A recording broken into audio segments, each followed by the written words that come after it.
여러분 안녕하세요. 자, 오늘은 세 번째 강의입니다. 교과서에서는 삼국시대의 발전이라고 하는 제목인데 선생님 이름을 조금 바꿔봤습니다. 삼국시대의 왕이라고 해서 고구려 백제 신라 더해서 가야의 흐름을 왕과 이렇게 연표식의 형식으로 시간 순서대로 한번 확인을 해볼 거고요. 우리 지난 시간에 여러분 무엇을 배웠었습니까? 그렇죠. 청동기 시대의 특징과 고조선 배웠었잖아요.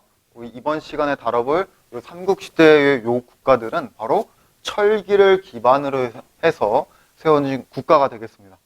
교과서는 48쪽부터 81쪽까지 2단원의 내용을 요약했다라고 보면 될 것 같습니다. 자, 선생님과 함께 교과서의 편제대로 고구려부터 한번 확인을 해보겠습니다. 자, 고구려라고 적어봤고요. 자, 고구려는 일단 초반에 여러분이 기억해 두어야 될 것이 소노부라고 하는 세력이 있었고요.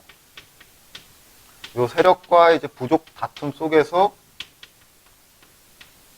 게르부가 승리를 하게 되면서 왕권의 패권을 가져가게 되는 거죠. 그래서 게르부 출신 중에 가장 힘이 셌고 유명한 사람, 활을 잘 쏘는 사람 누구였습니까? 그렇죠.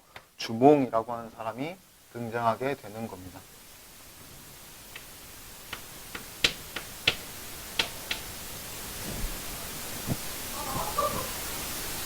자, 그 다음에 넘어가 볼게요.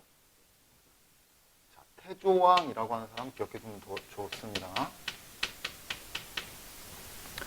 자, 태조왕은 기본적으로 동서 확장을 했대요. 자, 교과서에서 보면 어떻게 이야기를 하고 있냐면요. 특히 이제 요동이나 현도군을 공격했다라고 합니다. 이것을 선생님이 왜 강조하고 싶냐면 고구려는 기본적으로 조선이 무너진 다음에 세워졌던 한사군 중에 두 가지 세력들을 격파하면서 성장해 나간 국가라고 하는 겁니다. 자, 그러니까 우리나라로 대표되는 이 고구려가 중국의 국가가 아니라 중국과 맞서 싸우면서 성장한 국가라고 하는 증거가 태조왕 때 언급이 되는 거고요. 자, 그 다음에 언급되는 게 고국천왕입니다. 자, 고국천왕은 진대법을 실시했대요. 나라가 경제적으로 어려울 때 국민들에게 쌀을 제공해 주는 형태가 되겠습니다. 조금 더 발전을 하고 있는 거죠. 국가가 국민을 포용할 수 있는 능력이 커 나가는 겁니다. 자, 그리고 동천왕 때는 일련의 위기를 겪게 됩니다. 자, 무슨 위기냐? 위나라가 쳐들어온대요. 중국의 위나라가 쳐들어오면서 수도가 한번 흔들릴 위기가 있었고요. 자, 요것을 이천왕 때 조금씩 극복해 나가려고 하는 시도를 합니다. 자, 근데 요것도 쉽지 않았어요. 왜 그럴까요? 자, 왕이 죽게 되거든요. 자, 그 왕의 이름 조금 쉬운데요. 원한을 가져서 죽었다라고 기억해 두면 좋을 것 같은데 고국원왕입니다. 고국원왕. 바로 이 시기에는 중국의 전연과 나아가 백제의 침입이 있었던 국가의 위기라고 볼 수 있겠습니다. 바로 고국원왕은 제거가 되고요. 이외에 다뤄볼 백제의 근초고왕이 다른 국가의 왕을 죽이게 되자 이 국가는 위기를 찾아올 수밖에 없었고요. 자, 이런 위기를 그냥 가만히 두면 될까요? 아니죠. 극복해 나가야죠. 그렇죠. 자, 바로 이 극복하는 데 기여하는 왕이 지금 다른 색으로 적어볼게요. 소수림 왕입니다.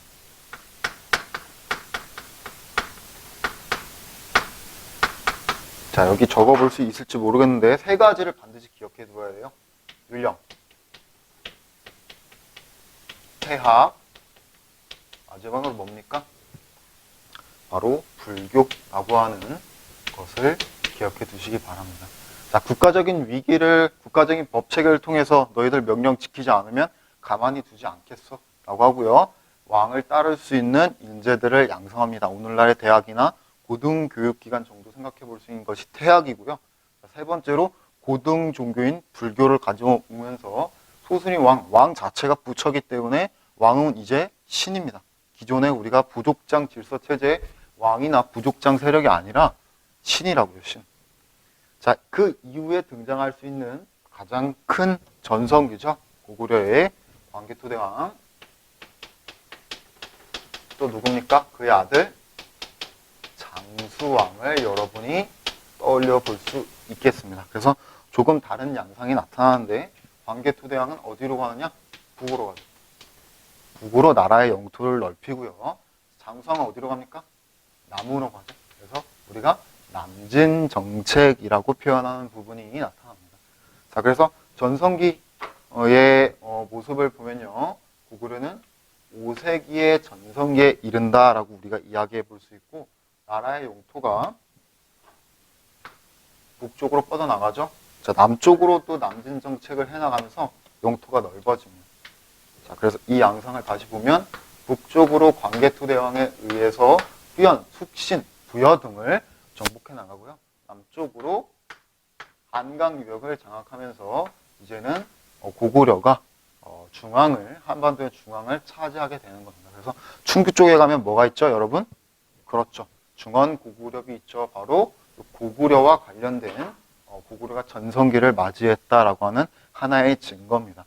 자, 오늘날 한강이라고 하는 게 여러분이 얼마나 중요한지 모르겠지만 뭐 농업 용소가 됐든 교통의 요충지가 됐든 여러 중요한 의미를 갖고 있습니다. 그래서 이것들을 한번 연결을 해볼게요. 자, 중용 때부터 고국천왕 조금씩 성장해 나가다가 위기를 맞죠? 한 번 더 극복을 하려고 했지만 또 위기를 찾아옵니다. 그렇지만 그것을 소수림왕이 등장하게 되면서 고구려는 전성기를 맞고 이후 7세기가 넘어가게 되면 뭡니까? 수나라나 당나라하고도 맞서 싸울 만큼 굉장히 큰 패권 국가로 성장하게 되는 국가가 바로 고구려가 되겠습니다. 자, 여러분 잘 이해가 되나요? 자, 그 다음으로 넘어가 볼게요. 백제로 갑니다. 백제.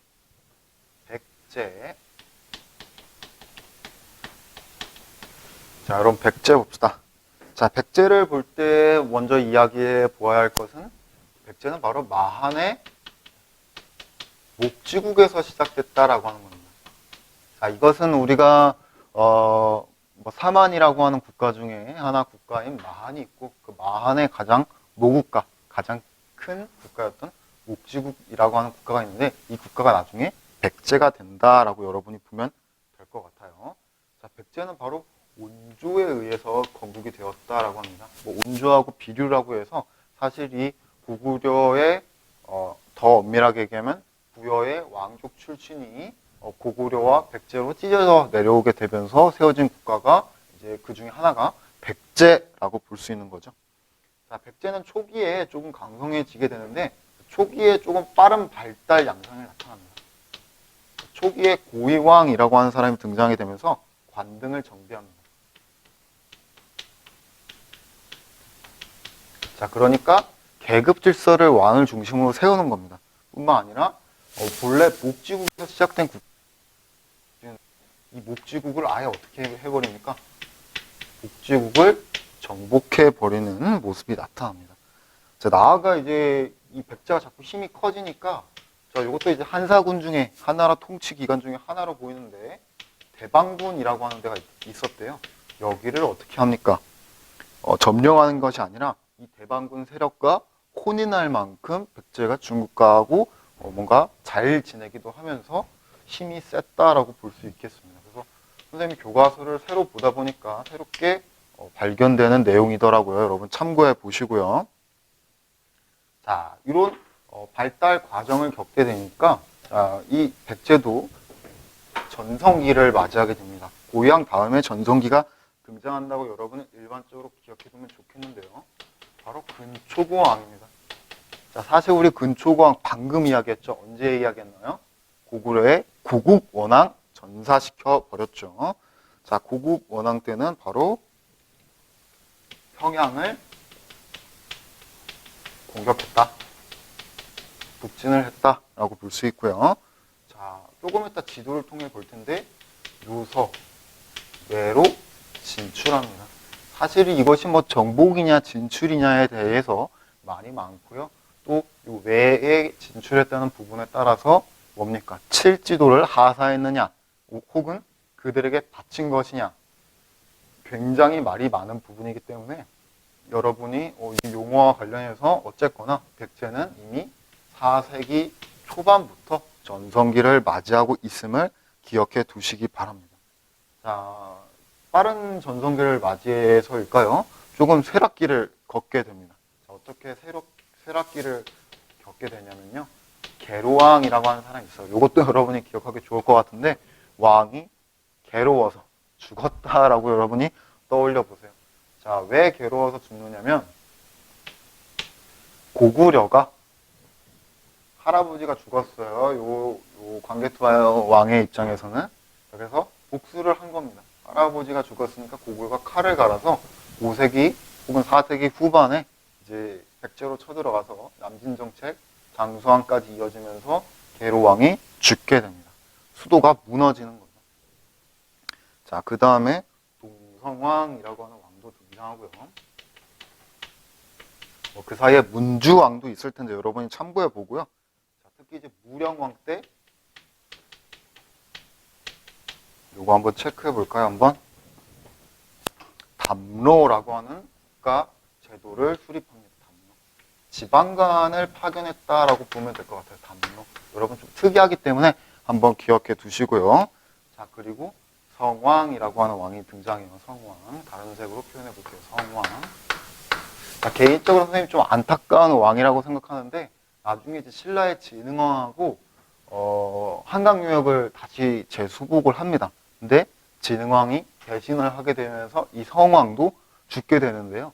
자, 어쨌거나 일반적으로 우리가 이 성왕을 백제의 제2전성기를 이끌었다라고 표현을 하게 됩니다. 이 성왕 때는 국호를 남부여라고 하면서 아까 선생님이 이제 백제가 건국되는 과정에 뭐 부여에서 갈라져 나왔니 그런 이야기 했잖아요. 그래서 자신들의 정체성을 찾아 나갑니다. 우리는 부여를 계승한 국가고 남쪽으로 수도를 옮겼을 뿐 지금 위태로운 상태는 아니다. 라고 해서 백제가 이제 고구려의 공격에 의해서 한성에서 점차 웅진, 사비로 수도가 옮겨지는 과정도 여러분이 교과서에 지도를 보면 확인해 볼 수 있을 겁니다. 자, 그렇게 해서 여기 백제의 흐름 한번 정리해 봤는데요. 선생님 한번 연결해 보면요. 쭉 성장하죠? 전성기 맞이했어요. 왕이 죽으면서 위기를 맞았다가 다시 한번 극복해 나가는 과정을 겪게 되는 여러분이 백제의 흐름을 확인해 볼 수 있겠습니다. 자, 백제의 전성기 시대의 지도 한번 확인해 봐야죠. 자, 일반적으로 백제의 영토 이 정도로 볼 수 있고요. 고구려 이렇게 신라가 있겠는데, 자, 백제는 지금 교과서에서 많이 사라지긴 했는데 한동 쪽으로도 진출을 했다라고도 이야기하고 있습니다. 그래서 일본 여기 어디입니까? 요서, 산동 방향까지 진출하게 되면서 영향력을 굉장히 키웠던 국가 중에 하나고요. 이것은 우리가 조금 어려운 용어로 해상 왕국을 조성했다, 만들었다, 이런 이야기도 합니다. 그래서 서해안 항로를 중국과 연결해서 많은 무역들을 해 나갔던 국가 중에 하나죠. 물론 신라도 배 선박하는 기술, 배를 만드는 기술 유명한데 백제도 굉장히 유명한 국가가 아니었을까 생각이 듭니다. 자, 계속해서 신라 봅시다. 신라. 자, 신라라고 하는 국가는 진한의 사로국에서 시작된 국가라고 이야기하고요. 자, 알에서 태어났죠. 물론 부여의 금화왕도 그렇고 주몽도 약간 그러한 경향이 있는 것 같은데 신이한 존재였나 봅니다. 박혁거세가 등장하죠. 알에서 태어난 사람으로서 촌장의 추대를 받아서 왕위에 오르게 되고요. 자, 그 이후에 이제 뇌물 마리간이라고 하는 지도자가 있습니다. 자, 신라는 초기부터 왕이라고 하는 통치 지배자의 칭호를 쓰지 않았습니다. 거서관, 차창, 이사금, 마리간, 그 다음 왕의 칭호로 점차 변화하게 되고요. 아직까지는 마리간의 칭호 확인해 볼 수 있고요. 자, 뇌물 마리간 때 여러 가지 일들을 해나가긴 하지만 김씨가 일반적으로 이제부터 신라의 국정을 독점한다라고 볼 수 있을 것 같습니다. 석씨, 박씨, 김씨가 돌아가면서 정치를 했다가 뇌물 마리간부터 독재, 독점을 할 수 있게 됐고요. 자, 이제 지증왕 때는 조금 더 강한 왕권을 갖게 됩니다. 자, 여러분도 볼 수 있는 건 이제는 마립간이 아니라 왕이라고 하는 칭호 쓰고 있다는 거 확인해 볼 수 있고요. 자, 지증왕 때 자, 농업 생산력이 엄청 비약적으로 증정하게 됩니다. 그것을 우리가 우경이라고 표현한다. 우경. 너 자꾸 왜 내 말 안 듣고 우경 이게 아니라 소를 가지고 경작을 하는 겁니다. 자, 그 다음에 신라라고 하는 국가도 사실은 이때 등장하게 됩니다. 그래서 시계기에서 이전까지만 하더라도 신라라고 부르지 않았겠죠. 지증왕 때부터 이 국가를 신라라고 지칭하고 있고 우리가 지금까지 신라라고 부르고 있는 이유 중에 하나죠. 자, 버풍왕 그 다음에 등장합니다. 자, 신라의 성장은 완만한 편이에요. 버풍왕. 자, 버풍왕 때는 연호를 처음으로 사용하게 됩니다. 연호가 굉장히 중요하게 된대요. 연호가 뭐냐면 당시 신라의 해를 예를 들어 2020년이다라고 하면 버풍 몇 년, 건원 몇 년이라고 표현하는 거예요. 왕의 별도의 이름에 따라서 그 해를 명명하는 겁니다. 이게 왜 중요하냐면 그 전까지 혹은 이 이후 시기도 중국의 그 해 연호를 많이 썼거든요. 근데 우리만의 독자적인 하늘과 천문을 파악할 수 있는 시간이 제시됐다라고 하는 것은 중국의 통치 질서로부터 극복하고 있다. 자주성이 드러난다라고 보고 있기 때문에 중요합니다. 발음이 좀 꼬였고요. 자, 그 다음에 이제 불교를 이제 가져옵니다. 앞서 이제 우리가 소수림 왕도 고구려의 소수림 왕도 불교를 들어오면서 왕권을 강화해 나간다고 했고요. 자, 그리고 금관가야를 아예 정복시켜버립니다. 자, 그 다음에 등장하는 것은 이제 신라의 전성기입니다.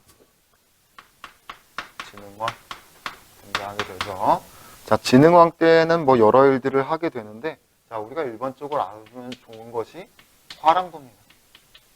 자, 조금 되긴 했는데 드라마 화랑이라고 하는 드라마도 있었어요. 그래서 예쁘고 잘생긴 그 남성 계층들을 데려와서 무예를 해서 신라가 주요 전투가 있을 때 이들을 데리고 나가서 신라가 많이 승리하거나 전쟁에 승리하는데 많이 기여를 했다라고 합니다. 그 외에도 진흥왕 순수비나 또 한강 유역을 앞서 이야기한 백제의 성왕과 함께 다시 되찾은 왕 중에 하나입니다. 어떻게 보면 배신자라고도 볼 수가 있겠죠. 자, 이것도 하나의 흐름에서 보면 요건 좀 흐름이 쉽네요. 쭉 올라간다고 보면 돼요. 나중에 결과적으로 진흥왕 이후 신라가 통일을 하게 되기 때문에 신라가 6세기 가장 늦게 전성기를 맞이했다라고 할지라도 삼국 갈등의 가장 최종 승리자는 신라가 아니었을까 생각을 해볼 수가 있겠습니다. 자, 여러분도 마찬가지로 시작이 조금 미흡할지라도 가장 늦게 꽃 피워서 가장 멋진 사람이 될 수도 있기 때문에 잠재력을 늘 갖고 있죠. 늘 노력하고 꾸준히 발전하고 자기 개발하다 보면 분명히 좋은 결과 있을 겁니다. 자, 전성기 때 영토 한번 확인해 볼게요. 자, 북쪽으로 많이 진출합니다. 자, 고구려 이북 다 가져가고요. 자, 남쪽으로도 다 뺏어가요. 자, 그래서 나머지 국가들은 이런 영토를 갖게 되면서 지금 신라가 한반도의 대부분을 장악하고 있는 모습을 우리가 지도를 통해 확인을 해볼 수가 있겠습니다. 자, 신라 한번 확인해 봤고요. 그 다음 가야로 넘어가 볼게요. 가야. 자, 여러분 공부하다가 집에 가야 됩니까? 안 되죠. 선생님하고 더 열심히 배워봐야죠. 자, 가야가 보니까 일반적으로 우리가 두 가지 가야로 나눠서 제시를 합니다. 금강가야, 대가야를 이야기하는데 이것도 이제 그 순서대로 여러분이 기억해두면 좋은 게요. 가야 연맹의 전성기를 이끈 대표 세력들이기 때문입니다. 가야도 여러 세력으로 진짜 나눠볼 수 있고 복잡한데요. 여러분 수준에서는 일단 세 가지 정도만 기억해 봅시다. 자, 금강가야가 있어요. 그 다음에 대가야가 있어요. 자, 금강가야가 전기가야 연맹을 이끌었는데 왜 이게 대가야로 바뀌게 됐냐? 이거 좀 중요해요. 자, 바로 광개토 대왕 때문에 그래요.